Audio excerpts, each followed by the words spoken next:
Population 265,000 and a footprint of 110 square miles. So really not a big area, but what makes our department so big and the city of Orlando so big is that tourist population of 66 million visitors, and that's 8 years ago. So it's continued to grow since then. And that's due to mostly that iDrive corridor we have as part of this convention, Disney World, which is part of Orange County right next to us, and then Universal as well. So a lot of tourist population that comes here. This is some of the staffing for our department, us and the fire department as well. We've since grown in those numbers of sworn staffing for us and then fire department staffing for the fire department, as well as our calls for service and our emergency and non-emergency calls have also continued to grow as the city grows.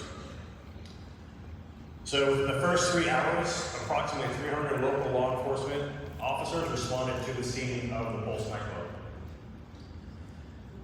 The shooter, just some facts on him, just to set the background for it.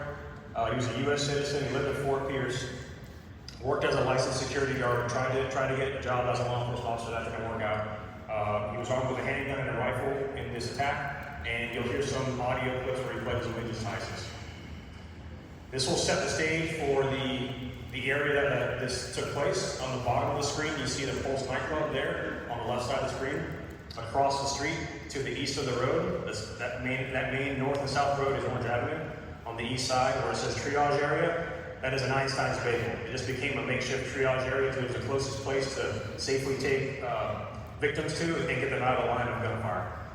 To the north there is the OFD, Orlando Fire Department Station 5, which played a part in helping to get some of the victims out, but they quickly became overwhelmed to see the amount of bodies and victims that were coming out of the Pulse Nightclub. And then you see ORMC up there, Orlando Regional Medical Center. That is our level 1 trauma center hospital. It's a block away. That was a huge reason why they were so successful in saving so many lives. The doctors that were there, that were able to give that critical care that needed to happen right away. The club itself, a pretty old building, 2-story, all concrete. You can see the entrance there, the parking lot at the bottom, and just make a note of where that arrow is on the right side of that screen. We'll come back to that a little later. Some points of reference to this, if you're looking at a floor plan of the club itself, some things that I want you guys to note, just as we talk about different areas. Kind of the center of that floor plan, you see main dance floor. That's where a lot of the main shooting happened in the first critical couple minutes, where the most casualties were had, right when the whole thing started. And then if you look to the left of that floor plan, you'll see the north bathroom. Under that is a hallway, and under that is the south bathroom. So just kind of keep those in the back of your mind. We'll talk about the north and the south bathroom a lot, because it's going to play into the final resolution of this incident. So right now we're going to listen to a unedited phone call from someone that called into 911 as soon as this thing happened. So presumably that person either dropped their phone and then just left the club, or maybe they didn't make it. We don't know. But this is the clip is a little bit long, the audio, but I want you guys to listen to it and realize this is how long this incident was going on, that these victims were dealing with. Sunday, June 12, 2016. The time, 2:03 a.m.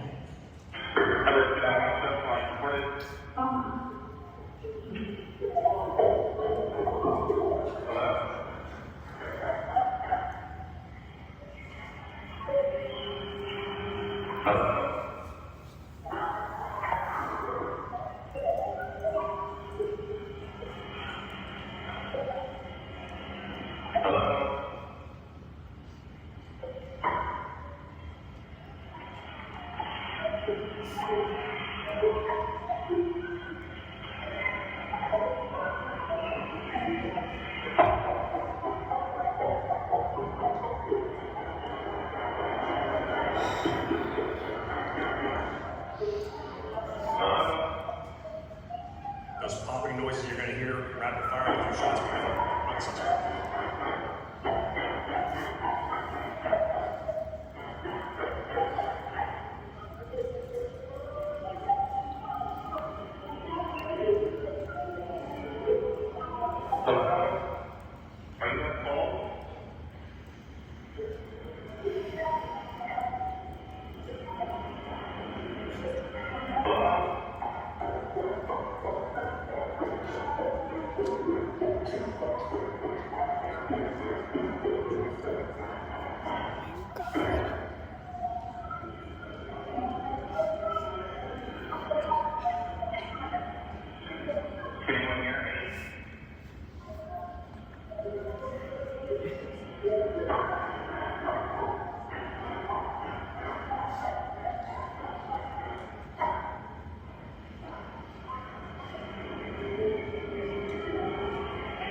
clip's about 2 minutes, 45 seconds, 3 minutes.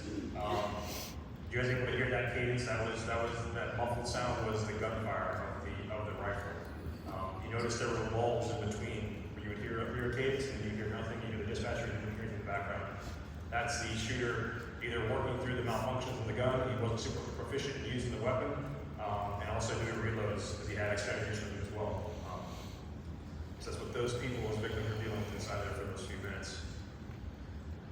So now we're going to start getting into the timeline. It's going to talk about things that happened, actions that were taken by the suspect, by officers, and other people that responded to the scene to help. So 2:02 a.m., the suspect enters the club armed with a rifle. He had a pistol as well, but he was mainly armed with a rifle at that point. Enters to the main dance floor and continues to fire rapidly at victims. There's an off-duty detective that's working there, and he calls for immediate assistance. What it means for off-duty detective for us means he's not working his primary job as a detective, but he is working in a capacity where he's working just for the Pulse Nightclub. He's being paid to be there to do security for that Pulse Nightclub. As this thing was going down, just Murphy's Law, how things work out sometimes, he was busy dealing with a dispute way offline from the club. So he had to play catch up just to get to work, just to get where he needed to be. Obviously, victims flee in multiple directions. Some employees kick down an 8-foot fence on the north side patio, which allows 20 patrons to escape immediately. The off-duty detective was able to fire several rounds at the suspect, who was standing inside some of the double doors.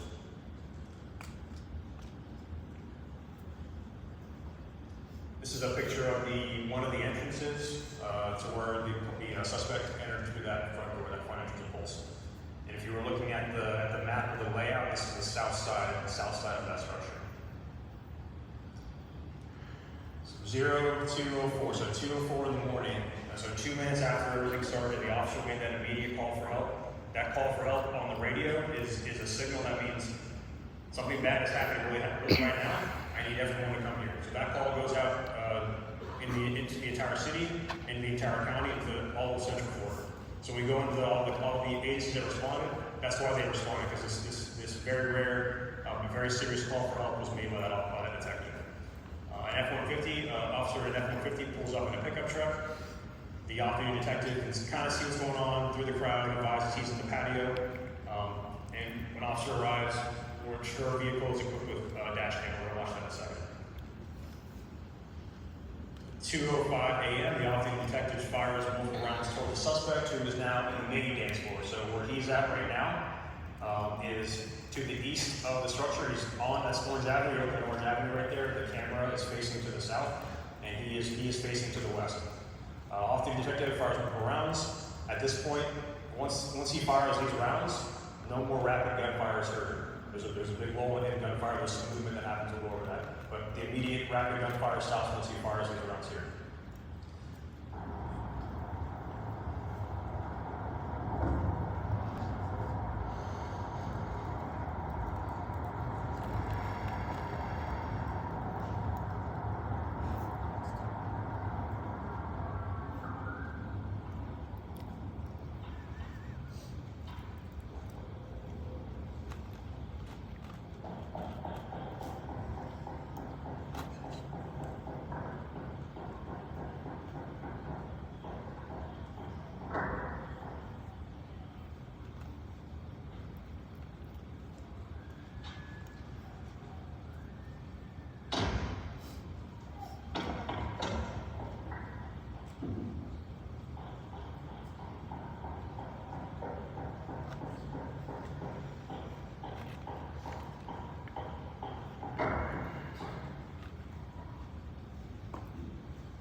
So if you notice after that last couple of shots that the detective makes, you don't hear any more gunfire in the background.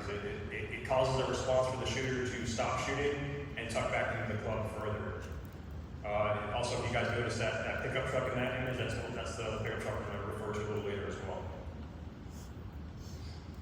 So 2:06 a.m., the off-duty detective can be heard and then seen on video watching, yelling to his fellow officers, "Guys, approach, let's go." The decision is made at that critical point. A team of 4 officers, including the off-duty detective, approach Pulse to try to engage the suspect.